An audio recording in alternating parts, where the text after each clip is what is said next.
चौबेपुर में दो पक्षों के बीच में जमकर मारपीट हुई। इसके बाद इस मामले में दोनों पक्षों की तरफ से एक दूसरे पर मुकदमा पंजीकृत कराया गया। लेकिन यह मामला केवल यहां तक ही सीमित नहीं रहा, बल्कि अब जातिवादी संघर्ष और राजनीतिक दखलंदाजी भी इसमें देखी जा रही है। लेकिन सबसे प्रमुख बात यह है कि इन दोनों पक्षों के जो लोग हैं वो कहीं न कहीं भारतीय जनता पार्टी और उसके सहयोगी दल से ही जुड़े हुए हैं। अब इस मामले में एसआईटी भी गठित की जा चुकी है। हमारे साथ बातचीत के लिए चंदौली से समाजवादी पार्टी के सांसद वीरेंद्र सिंह जी हैं। वीरेंद्र जी, आप नहीं गए थे, लेकिन समाजवादी पार्टी का एक प्रतिनिधि मंडल एक पक्ष से मुलाकात करने वहां पर पहुंचा था। कल एक तस्वीर सामने निकल कर आ रही है कि चौबेपुर में जब अरविंद राजभर, ओम प्रकाश राजभर के बेटे जाते हैं वहां पर, तो उनके साथ भारी संख्या में लोग जाते हैं। इस दौरान कुछ कई वीडियो भी वायरल हो रहे हैं जिसमें कई बातें कही जा रही हैं। आप इस पूरे घटना को कैसे देखते हैं? देखिए, ये पूरी तरीके से इस घटना को राजनीतिक रूप देने का प्रयास किया जा रहा है। हम सब गांव के रहने वाले लोग हैं और गांव में जब दो जातियों के लोग रहते हैं, आसपास रहते हैं, तो हमारे पड़ोसी होते हैं। तो कभी उनकी बकरी मेरे खेत में चली जाती है, कभी मेरी गाय उनके खेत में चली जाती है, मेरी बकरी चली जाती है। तो पशुओं के आने जाने से थोड़ी बहुत कहा सुनी मारपीट तो होता है, जो अमूमन लगभग हम लोग देखते चले आ रहे हैं। लेकिन राजनीतिक दल और जो जिम्मेदार लोग हैं वो आपस में बैठ करके इस मामले को ख़त्म करते हैं। अब मामला बढ़ तब जाता है जब अपना वर्चस्व साबित करने के लिए एक ही दल के दो बड़े नेताओं के आपसी जो है कि वर्चस्व का संघर्ष हो जाता है। एक उत्तर प्रदेश के कैबिनेट मंत्री हैं, दूसरा केंद्रीय कैबिनेट मंत्री रह चुके हैं। अब चूंकि एक केंद्रीय मंत्री वर्तमान में जो लोकल हैं वो एक पक्ष का जो है समर्थन करते हुए नजर आए, तो उन्हीं के दल से जुड़े हुए एक और कैबिनेट मंत्री के सुपुत्र को ये बात बर्दाश्त नहीं हुई और वो सैकड़ों की संख्या में अपने लोगों को लेकर के गांव में जाकर के दहशत फैलाने की कोशिश किए। अब पुलिस के दो रूप समझ में आ रहे हैं। एक वह रूप जब विपक्षी दल का नेता विकास के मुद्दे पर या किसी अन्य मुद्दे पर यदि पैदल मार्च करता है तो उसके ऊपर एफआईआर हो जाती है कि उसने जो है ट्रैफिक को जाम किया। और दूसरा पक्ष ये है कि जो सत्ताधारी दल के जो समर्थक पार्टियां हैं उनके नेतागण गाली गलौज करते हुए, भय का वातावरण बनाते हुए गांव में दहशत फैलाने की नीयत से जब आसपास के जिलों से लोगों को इकट्ठा करके और प्रदर्शन करते हैं तो वहां पुलिस मौन रहती है। तो इस दो तरीके की पुलिस के द्वारा की जा रही कार्यशैली जो चिंता का विषय भी है और चिंताजनक भी है। मैं माननीय मुख्यमंत्री जी से आगाह करना चाहता हूं कि कृपया इस पर संज्ञान लें और ऐसे लोगों के विरुद्ध एफआईआर की भी कार्रवाई करें। अगर प्रशासन उस पर विरुद्ध कार्रवाई नहीं करती है तो निश्चित रूप से इस मामले को हम 21 जुलाई से होने वाले उच्च सदन में प्रधानमंत्री जी के समक्ष हम उठाएंगे कि आपके इस जो है जनपद में जहां से आप सांसद चुन के आते हैं वहाँ किस तरीके से कार्रवाई हो रही है, और ये बहुत चिंता का विषय है समाज के लिए।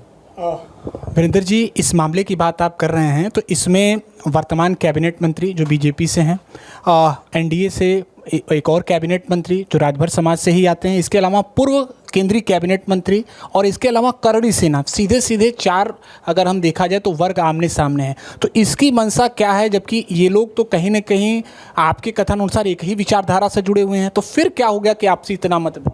यह आपस में वर्चस्व की लड़ाई है कि हम बॉस हैं कि तुम बॉस हो, हम मजबूत हैं कि तुम मजबूत हो।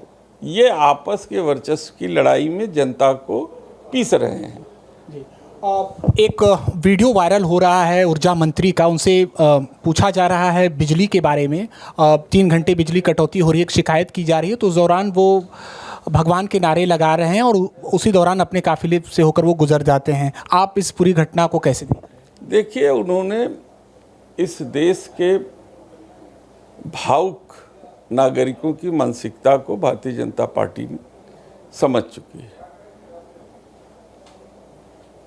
वो उसका लाभ उठाते हैं। जब आप विकास की बात करेंगे तो धार्मिक नारे, जय श्री राम के नारे लगाएंगे।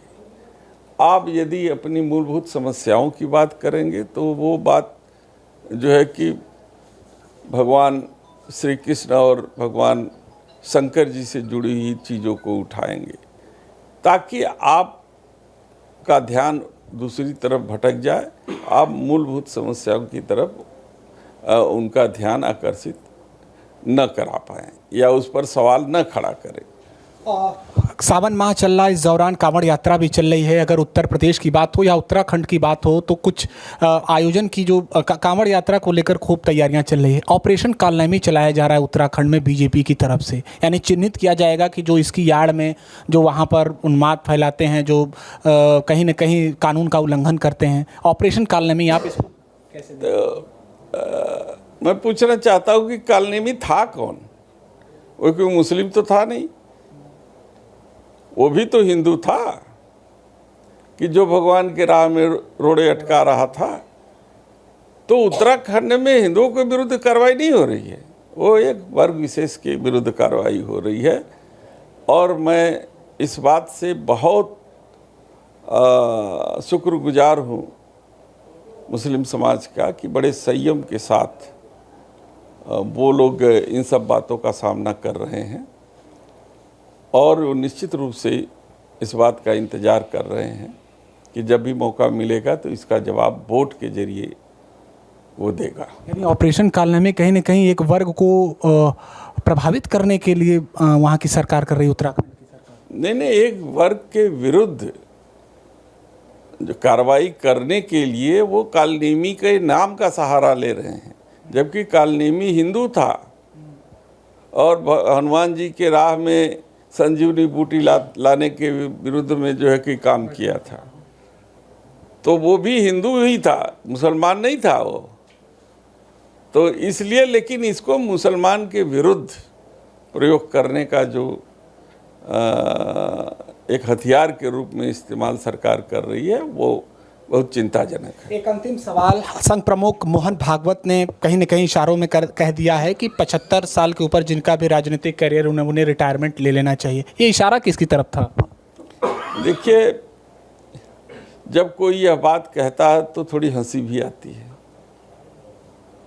तो ऐसी स्थिति में जनता का ध्यान जो ऑपरेशन सिंदूर था उसके फेल्योर पर न चला जाए, उस पर सवाल न कोई उठा ले, क्योंकि ऑपरेशन सिंदूर पूरी तरीके से भारतीय जनता पार्टी के द्वारा चलाया गया जो शस्त्र था वो फेल हो चुका है।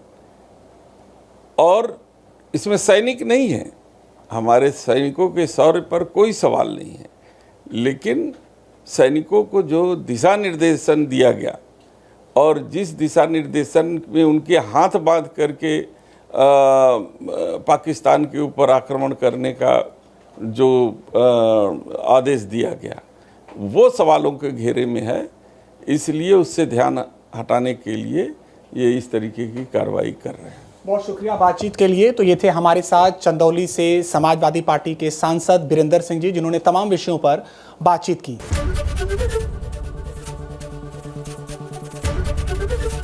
एबीपी गंगा, खबर आपकी, जुबान आपकी।